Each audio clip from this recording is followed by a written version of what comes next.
औज़ुबिल्लाहिमिनश्शैतानिर्रजीम बिस्मिल्लाहिर्रहमानिर्रहीम रब्बिश्रह ली सदरी वयस्सिर ली अमरी वहलुल उक़्दतम मिन लिसानी यफ़क़हू क़ौली। अस्सलामु अलैकुम, welcome to my channel DNS। आज हम इस वीडियो में देखेंगे फंक्शन ऑफ किडनी। आज की हमारा जो वीडियो का टॉपिक है वो है फंक्शन ऑफ किडनी। इससे पहले हम पीछे इसका बेसिक कंसेप्ट समझ लेते हैं। सबसे पहले आप पीछे वाली क्लासेस में जो चीज़ें पढ़ चुके हैं उसको रिकॉल करते हैं, उसको रिवाइज करते हैं। सबसे पहले देखें, हम खाना क्यों खाते हैं। खाना क्यों खाया जाता है? सिर्फ़ और सिर्फ एनर्जी के लिए, ठीक है। ताकि हमें एनर्जी मिले और हम काम कर सकें। तो आपने पीछे पढ़ा है 6th क्लास में, आपने पढ़ा था सेलुलर रेस्पिरेशन का। सेलुलर रेस्पिरेशन के अंदर क्या होता है कि जो फूड है, ठीक है, ग्लूकोज है, उसको ऑक्सीजन की मदद की मौजूदगी में तोड़ा जाता है और उसके नतीजे में हमारे पास क्या आ जाता है, कार्बन डाइऑक्साइड, वाटर और एनर्जी हमारे पास आ जाती है। ठीक हो गया। अब ये हम देखते हैं कि हमने जो पीछे वाली चीज़ें पढ़ी हैं, मतलब कि ये सारी चीज़ें इंटरलिंक्ड है, ठीक है, एक चीज़ दूसरी चीज़ से जुड़ी हुई है। किस तरह से, ये देखें। सबसे पहले ग्लूकोज। अब फूड का हम देखेंगे कि फूड किस तरह से आप तक पहुंचता है। जो ग्लूकोज है वो हर एक सेल तक किस तरह से पहुंचता है। सेल तो बहुत छोटा यूनिट है ना, तो हर एक सेल तक किस तरह पहुंचेगा। तो ग्लूकोज जो फूड है उसको हमने स्टडी किया था डाइजेस्टिव सिस्टम के अंदर, कि जो हमारे पास डाइजेस्टिव सिस्टम है, ठीक है, जिसके अंदर कौन सा प्रोसेस होगा, डाइजेशन का। डाइजेशन मतलब कि फूड पार्टिकल, जो बड़े फूड पार्टिकल है उसको तोड़कर छोटे छोटे फूड पार्टिकल में तब्दील किया जाता है। अब इसके अंदर आपने देखा था कि हम क्या करते हैं, फूड को माउथ में लेकर जाते हैं, ठीक है। माउथ में हम क्या करते हैं, उसको च्यू करते हैं, उसको ग्राइंड करते हैं, चबाते हैं, ठीक है। और उसके बाद वो कहाँ चला जाता है, एसोफेगस में। और साथ में लुब्रिकेशन भी होती है सलाइवा की मौजूदगी में। फिर एसोफेगस में चला जाएगा। एसोफेगस एक नाली है, खुराक की नाली है, ठीक है। वो खुराक को लेकर जाती है आपके स्टमक तक, आपके मैदे तक लेकर जाएगी। अब मैदे से आगे उसका क्या काम है, वो मैदे के बाद इंटेस्टाइन में जाएगी, ठीक है। और हर एक जगह पर जब जाएगी उसके अंदर एक प्रॉपर उसके तोड़ फोड़ की जाएगी उस चीज़ की, ठीक है। जिस तरह से स्टमक है, स्टमक के अंदर क्या होगा, प्रोटीन की डाइजेशन की जाती है। प्रोटीन की डाइजेशन होगी माउथ के अंदर कार्बोहाइड्रेट की। और इंटेस्टाइन के अंदर आप देखेंगे कि इंटेस्टाइन की दो टाइप्स हैं। सबसे पहले हमारे पास स्मॉल इंटेस्टाइन और फिर है लार्ज इंटेस्टाइन। जो स्मॉल इंटेस्टाइन है इसके अंदर लिपिड की डाइजेशन होगी, लिपिड को तोड़ा जाएगा। और जो लार्ज इंटेस्टाइन है इसके अंदर वाटर रीअब्जॉर्प्शन होती है और वेस्ट प्रोडक्ट को यहाँ से रिमूव कर दिया जाता है, ठीक है। जो अनडाइजेस्टेड प्रोडक्ट होगा उसको लार्ज इंटेस्टाइन में भेज दिया जाता है, जहाँ पर मोस्टली क्या होता है, वाटर अब्जॉर्प्शन होगी। जो उसके अंदर खुराक के अंदर वेस्ट प्रोडक्ट के अंदर जो मॉइस्चर रह जाता है उसको अब्जॉर्ब किया जाएगा और फिर उसको बॉडी से फीसिस की फॉर्म में एक्सक्रीट कर दिया जाता है। अब यहाँ पर देखें, जो स्मॉल इंटेस्टाइन है, हमने ऊपर क्या पढ़ा, माउथ के अंदर किसकी, पहले वो देख लेते हैं। माउथ में हमारे पास कार्बोहाइड्रेट्स, स्टमक में प्रोटीन एंड स्मॉल इंटेस्टाइन में आपके पास लिपिड आ जाएंगे। तो ये तीन चीज़ें क्या हैं, ये आपके बायोमॉलिक्यूल्स हैं, मिनरल्स हैं जो असेंशियल हैं आपके लिए, ठीक है। अब नेक्स्ट देखें, हम देखते हैं कि ये खुराक जो अभी हमने ली है वो आपके ब्लड में, मेन पर्पस है वो आपके ब्लड में जाएगी, ठीक है। क्योंकि ब्लड का काम है आपके हर एक चीज़ को आपके सेल तक लेकर जाना, ठीक है। तो इसमें आप देखेंगे कि जो स्मॉल इंटेस्टाइन है आपकी, उसके अंदर एक स्मॉल फिंगर लाइक प्रोजेक्शन होती है कुछ इस तरह से, जिसको हम कहते हैं विलाई, ठीक है।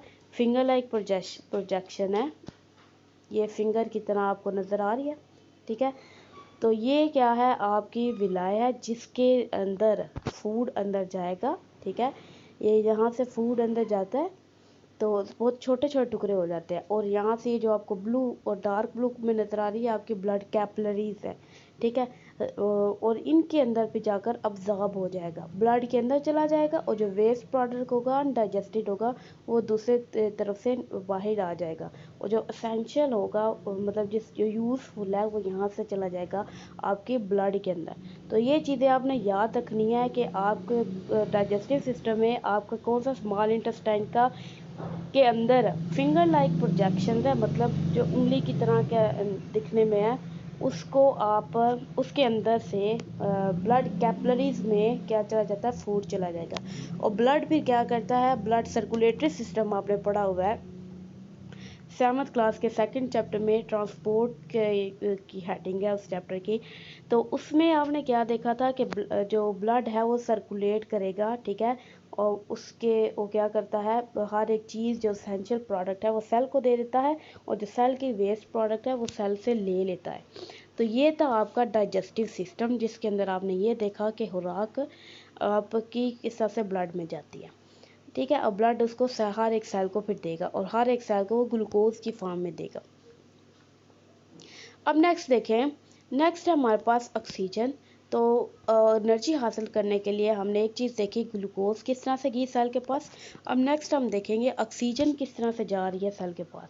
तो ऑक्सीजन है जो वो किस तरह से, कौन सा सिस्टम इन्वॉल्व होगा, कौन सा ऑर्गन सिस्टम इन्वॉल्व होगा। तो उसके लिए जो ऑर्गन सिस्टम है वो है रेस्पिरेटरी सिस्टम। ये भी आप पिछली क्लास में पढ़ चुके हैं 7th क्लास में। तो उसमें क्या होगा कि आप जो एयर लेते हैं, जो हवा है, इसके अंदर जो प्रोसेस होता है वो होता है गैसियस एक्सचेंज या रेस्पिरेशन, ठीक है। रेस्पिरेटरी सिस्टम मतलब जो आप सांस अंदर लेकर जाते हैं ताकि आप उससे ऑक्सीजन ले सकें, ठीक है, और सांस बाहर निकाल रहे हैं ताकि आप उस जो हवा है उस सांस के अंदर सांस है जो, ठीक है, उसके अंदर की अंदर मौजूद कार्बन डाइऑक्साइड है उसको रिमूव कर सकें, ठीक है, क्योंकि वो हमारे लिए वेस्ट प्रोडक्ट है। अब नेक्स्ट देखें यहाँ पर जो पाथवे है हवा का, पहले नोज से नेजल कैविटी, फिर फेरिंग्स, लेरिंग्स, ट्रेकिया उसको हम कहते हैं विंड पाइप, मतलब हवा की नाली। जिस तरह से एसोफिगस को हमने कहा कि वो खुराक की नाली है, इस तरह से ट्रेकिया क्या है हमारे पास, वो हवा की नाली है। अच्छा, ट्रेकिया आगे से मज़ीद डिवाइड होती है, ये आपका पीछे वाला लेसन है, इसको हम बस रिकॉल कर रहे हैं। तो ट्रेकिया के बाद ब्रोंकाई, फिर ब्रोंक्यूल्स, एल्वियोलाई। एल्वियोलाई एक ऐसा पोर्शन है, एल्वियोलाई सैक स्ट्रक्चर है, थैलीनुमा स्ट्रक्चर है, जिसके अंदर क्या होगा, हवा, जहाँ पर गैसियस एक्सचेंज होगा। गैसियस एक्सचेंज मतलब गैसों का तबादला। तो यहाँ पर देखें, ये आपकी वो थैली सी है, एल्वियोलाई, ठीक है, और ये नीचे आपकी ब्लड वेजल है, ठीक है। मेनली ब्लड कैपिलरी होती है क्योंकि वो स्मॉल है, बहुत ज़्यादा उसका जो डायमीटर है वो छोटा सा है, वो इतनी बारीक है कि उसके अंदर से एक वक्त में सिर्फ और सिर्फ एक सेल ही गुजर सकता है। तो इस वजह से इसके अंदर गैसियस एक्सचेंज मतलब जो गैसों का तबादला है वो ईजीली हो सकता है।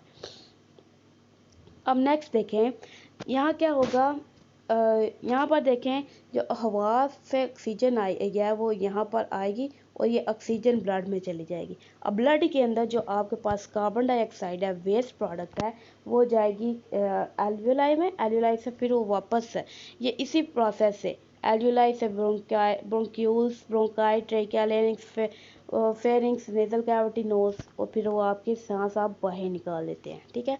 तो ये आपका रेस्पिरेटरी सिस्टम है, ठीक है। और इस प्रोसेस को, ये जो गैसों का तबादला हुआ है ऑक्सीजन और कार्बन डाइऑक्साइड का, इसको हम कहते हैं गैसियस एक्सचेंज।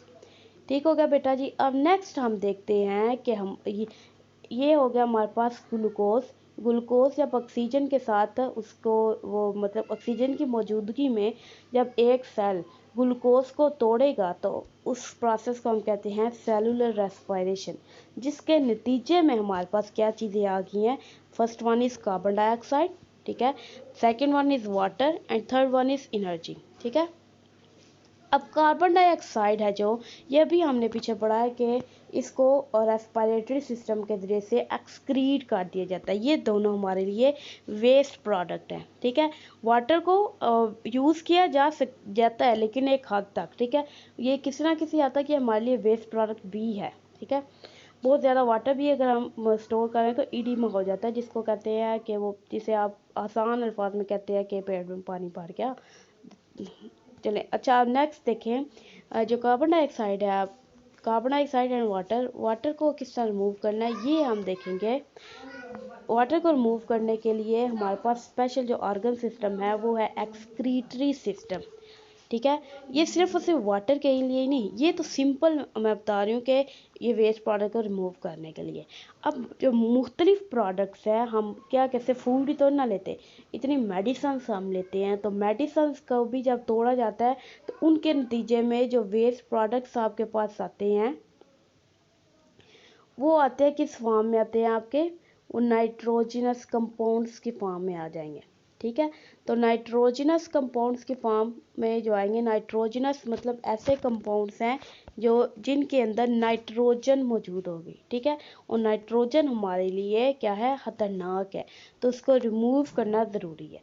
अब देखें जो एक्सक्रीटरी सिस्टम है, ठीक है, दोनों की जो रिमूवल है, वाटर और नाइट्रोजनस जो हमारे लिए यूज़फुल नहीं है, नाइट्रोजनस प्रोडक्ट्स और वाटर, उसको क्या कर दिया जाता है, एक्सक्रीट कर दिया जाता है। अब किस तरह से करेंगे एक्सक्रीट, हर एक सेल के अंदर ये मेटाबॉलिज्म का प्रोसेस हो रहा है, ये मतलब तोड़ फोड़ का प्रोसेस हो रहा है। तो उसके लिए हम क्या करते हैं, तो हर एक सेल क्या करता है, अपनी जो उसके पास जो भी वेस्ट प्रोडक्ट है वो ब्लड को देगा, ब्लड जाएगा किडनी के पास। ठीक है, किडनी के अंदर नेफ्रॉन्स मौजूद है, नेफ्रॉन्स क्या करते हैं, ब्लड को क्लीन करेंगे, और क्लीन करने के नतीजे में जो उनके पास वेस्ट प्रोडक्ट आ जाएगा उसको वो यूरिन की फॉर्म में तब्दील करेंगे। ठीक है, और यूरिन आगे से कहाँ जाएगा, आपके पास यूरेटर है, यूरेटर जो नाली है जो किडनी से निकलती है, हर एक किडनी से, और वो यूरेटर के ज़रिए से नेक्स्ट कहाँ चले जाएगा, यूरिनरी ब्लैडर में। एक सैक लाइक स्ट्रक्चर है, मस्कुलर सैक है, मतलब मसल से मिलकर बना हुआ एक थैला है जो क्या करता है, यूरिन को कुछ अरसे के लिए स्टोर करके रखता है। अब नेक्स्ट है आपके पास यूरिथ्रा, यूरिथ्रा के ज़रिए इस चीज़ को फिर यूरिन को एक्सक्रीट कर दिया जाता है बॉडी से। तो ये था हमारा सारे का सारा आपका बेसिक कंसेप्ट। अब हम देखते हैं कि ये किस तरह से ये जो प्रोसेस होगा खून को साफ़ करने का, यूरिन फॉर्मेशन का, ये किस तरह से है। ठीक हो गया, तो ये है हमारा टॉपिक फंक्शन ऑफ किडनी। तो किडनी का क्या फंक्शन है जी, kidneys are involved in formation of urine by cleaning the blood, blood को क्लीन करने के नतीजे में जो उनके पास वेस्ट प्रोडक्ट है वो उसको यूरिन की फॉर्म में तब्दील करेंगे, और फिर यूरिन को बॉडी से एक्सक्रीट कर दिया जाता है, रिमूव कर दिया जाएगा।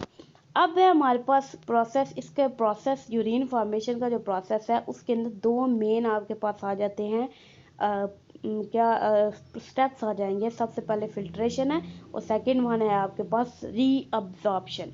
फिल्ट्रेशन और रीअब्जॉर्प्शन पहले समझ लेंगे और फिर हम वन बाय वन नेक्स्ट चलेंगे। फिल्ट्रेशन कहते हैं जिस तरह से आप चाय बनाते हैं, ठीक है, चाय बनाई है आपने, चाय के बाद फिर आपने क्या किया, स्टेन किया है ना, जो आपने स्टेनर यूज़ किया, मतलब छलनी यूज़ किया, जो छलनी, तो उसके ज़रिए आपने क्या किया, चाय को छान लिया।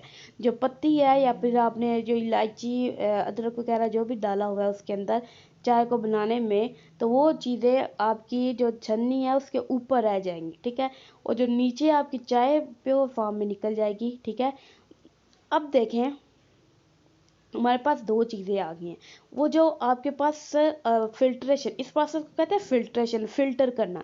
कि कई लोगों के घरों में फ़िल्टर प्लांट लगा होता है पानी को फ़िल्टर करने के लिए, ताकि पानी जो है वो खारा ना हो। ठीक है, वो पीने के काबिल उसको बनाया जाता है। अच्छा, अब देखें वो जो आपकी छन्नी थी, ठीक है, उसके ऊपर जो पत्ती आ गई है, जो चाय की पत्ती है, वो आपका क्या है, फिल्ट्रेट है। ठीक है, उसको हम कहते हैं फिल्ट्रेट। अब जो नीचे आपके वो निकल गया चाय है, अगर वो चाय उसको हम कहते हैं मोटर लिक्विड। ठीक है, चलो उस चीज़ को छोड़ दें, और वो क्या चीज़ है। वैसे देखिए प्रोसेस ऑफ फिल्ट्रेशन के आपको कंसेप्ट की समझ आनी चाहिए। अब आप खुद, मैं आपको सिर्फ की में समझाऊंगी, अब की को आपने उस सेंटेंस की फॉर्म में उसको चेंज करना है। अच्छा, होगा क्या, जो आपका रेनल वेन है, ठीक है, फिल्ट्रेशन का क्लियर हो गया। अब नेक्स्ट हम देखते हैं कि जो किडनी के अंदर नेफ्रॉन है, नेफ्रॉन के अंदर फिल्ट्रेशन का प्रोसेस कैसे होगा। ठीक है, तो जो रेनल वेन है आपकी, ठीक है, एक बड़ी सी नाली है, ठीक है, खून की नाली है जो डीऑक्सीजनेटेड ब्लड लेती है, और वो मतलब गंदा खून है उसके पास, अनक्लीन ब्लड है, डीऑक्सीजनेटेड ब्लड है, वो किसके अंदर, वो आगे मज़ीद डिवाइड हो जाती है छोटी नालियों में, जिसको हम कहते हैं वेन्यूल्स। अब वेन्यूल्स हैं जो वो ब्लड को लेकर जाते हैं, अनक्लीन ब्लड को कहाँ लेकर जाएंगे, ग्लोमेरुलस के पास। ठीक है, अब यहाँ पर अनक्लीन का क्या मतलब है कि वो ऐसा ब्लड है जिसके पास नाइट्रोजनस वेस्ट मौजूद है। ठीक है, अभी हम ऑक्सीजन की बात नहीं कर रहे, अभी सिर्फ और सिर्फ हम नाइट्रोजनस कंटेंट की बात कर रहे हैं कि ब्लड के पास जब नाइट्रोजनस वेस्ट ज़्यादा होगा तो हम उसको क्या कहेंगे, अनक्लीन ब्लड। ठीक है, जो गंदा खून है। अब देखें, जो ग्लोमेरुलस है उसके अंदर क्या होगा, ब्लड के साथ फिल्ट्रेशन का प्रोसेस होगा और आपके पास दो चीज़ें आ जाएंगी। जिस तरह से मैंने बात की, वो जो साफ चाय है आपके पास, वो यहाँ पर क्लीन ब्लड के तौर पर काम कर रही है, और जो पत्ती आपके पास आ गई, जो वेस्ट प्रोडक्ट था वो था फिल्ट्रेट। ठीक हो गया। अब जो क्लीन ब्लड है, जो साफ हो गया, जिसके अंदर से सारे के सारे वेस्ट प्रोडक्ट निकाल लिया गया है, तो उसको दोबारा से कहाँ भेज दिया जाता है, सर्कुलेटरी सिस्टम में। और सर्कुलेटरी सिस्टम है जो आपका ब्लड का, उसके अंदर भेजने के लिए सबसे पहले आर्टरियोल्स में जाएगा ब्लड। ठीक है, आर्टरियोल से आगे से वो मिलेंगी और एक बड़ी नाली बना देंगी, रेनल आर्टरी। ठीक है, और वहाँ से चला जाएगा सर्कुलेटरी सिस्टम के पास। अब दूसरी बात है, हमारे पास पहले हमने देख लिया फिल्ट्रेशन के नतीजे में हमारे पास जो पहला प्रोडक्ट था वो था क्लीन ब्लड, उसको हमने देख लिया, उसको हमने उसके मंजिल मकसूद पर पहुंचा दिया। अब है दूसरा हमारे पास फिल्ट्रेट। फिल्ट्रेट है क्या, फिल्ट्रेट की कंपोजिशन क्या है, उसके अंदर क्या क्या चीज़ें हैं, उसके अंदर नाइट्रोजनस वेस्ट भी है और यूज़फुल प्रोडक्ट्स भी मौजूद हैं। ठीक है, फिल्ट्रेट के पास दो चीज़ें हैं, एक नाइट्रोजनस वेस्ट और दूसरा यूज़फुल प्रोडक्ट। अब नाइट्रोजनस वेस्ट में सबसे कॉमन एग्जांपल है यूरिया की। ठीक है, या यूरिक एसिड कह लें, यूरिया है, और या अमोनिया। ठीक है, और यूज़फुल प्रोडक्ट में अब ये कह सकते हैं कि कुछ ग्लूकोज और पानी की बहुत ज़्यादा मकदार जब चली जाएगी तो फिर इसको हम कहते हैं, वो है आपके पास फिल्ट्रेट। अब फिल्ट्रेट को भेजा जाता है कहाँ पर, बूमैन कैप्सूल के पास। वुमेन कैप्सूल के पास जब भेजा जाएगा तो यहाँ तक हमारा जो प्रोसेस है वो कंप्लीट हो गया फिल्ट्रेशन का। ठीक है, अब आपने मैंने यहाँ पर ये इस वजह से ये किया है, ये फिल्ट्रेशन और फिल्ट्रेट का, ये आपने खुद साइड इन्फो के तौर पर लिखना है। पहले अब इस चीज़ को की फॉर्म को एक्सप्लेन करेंगे। ठीक है, सेंटेंस की फॉर्म में, और पॉइंट्स बनाने हैं, एक छापा नहीं मार देना आपने उसके बुक से लेकर। अब उसके बाद आपने की को ड्रा करना है और आप ये साइड इन्फो ज़रूर लिखेंगे कि फिल्ट्रेशन क्या है और फिल्ट्रेट किसे कहते हैं। अब नेक्स्ट हम इस चीज़ को पहले डायग्राम से देख लेते हैं। तो ये आपकी जो बुक के अंदर डायग्राम है वही ली गई है ताकि आपको आसानी रहे। तो यहाँ पर देखिए, ये है आपकी वेन, रेनल वेन। रेनल का वर्ड उन्होंने इस वजह से ऐड किया है कि एक ऐसी वेन है जो आपके रेनल सिस्टम से के साथ जुड़ी हुई है, मतलब आपका एक्सक्रीटरी सिस्टम है जो उसके साथ अटैच्ड है। इसी तरह से आप जब रेस्पिरेटरी सिस्टम का पढ़ते हैं तो उसके अंदर आप पढ़ते हैं पल्मनरी वेन या पल्मनरी आर्टरी। तो जो पल्मनरी है वो उसको एसोसिएट कर दिया गया है किसके साथ, लंग्स के साथ, आपके रेस्पिरेटरी सिस्टम के साथ। ठीक हो गया। अब नेक्स्ट देखें, ये यहाँ से आपको एरोज नज़र आ रहे हैं। ठीक है, तो ये ब्लड क्या आपका अंदर, ये वेन है जो वो आगे मज़ीद डिवाइड हो गई, और उस ये डिवाइड हुई, डिवाइड होने के बाद ये आगे देखें कैपिलरीज में डिवाइड होगी। तो ये आपको जो टफ नज़र आ रहा है, गुच्छा नज़र आ रहा है, ये क्या है आपका बूमेंस सॉरी ये आपका है ग्लोमेरुलस। अब इसके इर्द गिर्द ये जो आपको कप की तरह का स्ट्रक्चर नज़र आ रहा है, ये क्या है, ये आपका बूमेंस कैप्सूल है। अब देखें, यहाँ से ब्लड जब अंदर जाएगा, ठीक है, तो यहाँ पर क्या होगा, फिल्ट्रेशन का प्रोसेस होगा। ठीक है, जब यहाँ पर फिल्ट्रेशन का प्रोसेस होगा तो उसके नतीजे में जो फिल्ट्रेट है वो कहाँ पर आ जाएगा, उसको यहाँ पर वुमेन्स कैप्सूल में धकेल दिया जाएगा। और ये जो बाकी साफ ब्लड है, ये जो आपको रेड कलर की लाइंस नज़र आ रही हैं, ठीक है, ये क्या है, वेजल्स हैं जो साफ खून को लेकर जाएंगी आर्टरी, रेनल आर्टरी के पास, और रेनल आर्टरी से आगे चला जाएगा आपका जो जनरल सर्कुलेटरी सिस्टम है उसके अंदर। ठीक हो गया, ये था आपका फर्स्ट प्रोसेस कौन सा, फिल्ट्रेशन। तो ये आपने स्ट्रक्चर ड्रा करना है की के बाद आप ये डायग्राम ड्रा करेंगे। उसके बाद नेक्स्ट हमारा जो स्टेप है वो है रीअब्जॉर्प्शन। रीअब्जॉर्प्शन कहते हैं दोबारा से किसी चीज़ को अब्जॉर्ब करना। री मतलब दोबारा से, अब्जॉर्प्शन अब्जॉर्ब करना, ठीक है। फॉर एग्जांपल जो आपके आप एक लेते हैं, फोम का पीस है आपके पास, ठीक है। तो उसको आप क्या करते हैं, पानी के अंदर डिप कर देंगे तो वो सारे का सारा क्या हो जाएगा, पानी को अब्जॉर्ब कर लेगा, जज्ब कर लेगा, ठीक है। तो वो हो गया अब्जॉर्प्शन। रीअब्जॉर्प्शन मतलब कि दोबारा से किस चीज़ को अब्जॉर्ब करना। अब हमारे पास जो एंड प्रोडक्ट आ गया था, पीछे हमने जो देखा एंड प्रोडक्ट हमारा क्या था, फिल्ट्रेट। अब नेक्स्ट देखें, नेक्स्ट जो फिल्ट्रेट है आपका वो उस किस प्रोसेस से गुजरेगा, रीअब्जॉर्प्शन के प्रोसेस से, ठीक है। और 99% जो फिल्ट्रेट है उसको रीअब्जॉर्ब कर लिया जाता है, ठीक है। अच्छा अब देखें यहाँ पर आपने सबसे पहले ये जो की समझाऊंगी उसको एक्सप्लेन करेंगे आप सेंटेंस बाय सेंटेंस, और उसको पैराग्राफ की शक्ल में नहीं लिखेंगे। उसके बाद आप की ड्रा करेंगे, ठीक है, और ये साइड इन्फो आप खुद लिखेंगे।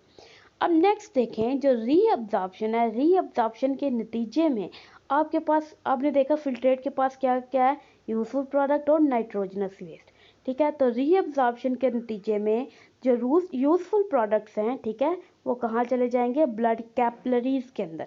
अब कौन सी कैपिलरीज है, ऐसी कैपिलरीज जो रेनल ट्यूब्यूल, हमने देखा था कि दो पोर्शन है किसके, इसके नेफ्रॉन के दो हिस्से हैं, एक है रेनल कार्पसल, दूसरा है रेनल ट्यूब्यूल। तो ये रेनल कार्पसल के अंदर फिल्ट्रेशन का प्रोसेस है, और ये सारे का सारे ये जो रेनल ट्यूब्यूल है यहाँ तक, डिस्टल ट्यूब्यूल तक, यहाँ तक क्या है आपके जो रीअब्जॉर्प्शन का प्रोसेस होगा, ठीक है।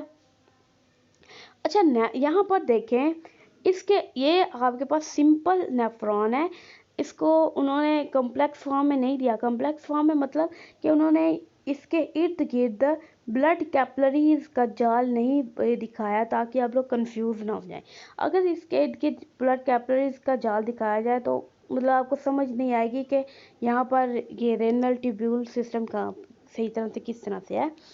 अच्छा वाज़े नज़र नहीं आएगा। अच्छा अब यहाँ पर आपको पता होना चाहिए, आप मतलब अब ये बता रही हूँ तो आपको पता होना चाहिए कि इसके इर्द गिर्द क्या है, कैपिलरीज का एक जाल बिछा हुआ है जहाँ से क्या होगा, रीअब्जॉर्प्शन होगी। रीअब्जॉर्प्शन मतलब कि यहाँ पर अगर फॉर एग्जांपल आपकी ब्लड कैपिलरी है तो इस चीज़ को या इस तरफ ये अब्जॉर्ब कर ली जाएगी, ठीक है। कोई भी चीज़ है, यूजफुल प्रोडक्ट है, फॉर एग्जांपल ग्लूकोज है, वाटर है, सॉल्ट है, ठीक है, अगर वो यूजफुल है तो उसको अब्जॉर्ब कर लिया जाएगा बॉडी की रिक्वायरमेंट के हिसाब से। अच्छा अब देखें, ये यहाँ पर देखें जो हमारे पास क्या था, ये हमने देख लिया रीअब्जॉर्प्शन के नतीजे में जो यूजफुल प्रोडक्ट्स हैं उसको हमने देख लिया, उसका क्या हो गया। अब नाइट्रोजनस वेस्ट है, जो जो आपके पास वेस्ट प्रोडक्ट्स हैं वो कहाँ पर जाएंगे, उससे बन जाएगा यूरिन, ठीक है। यूरिन क्या है, उसकी कंपोजिशन क्या होगी, मतलब वो किस किस चीज़ पर मुश्तमिल होगा, उसके अंदर वाटर होगा, ठीक है, और साल्ट है, यूरिया, अदर नाइट्रोजनस प्रोडक्ट्स आ जाएंगे, नाइट्रोजनस वेस्ट आ जाएगा। फॉर एग्जांपल अमोनिया, अमोनिया को वैसे एक्सक्रीट नहीं किया जाता, वो बहुत ज़्यादा टॉक्सिक होता है।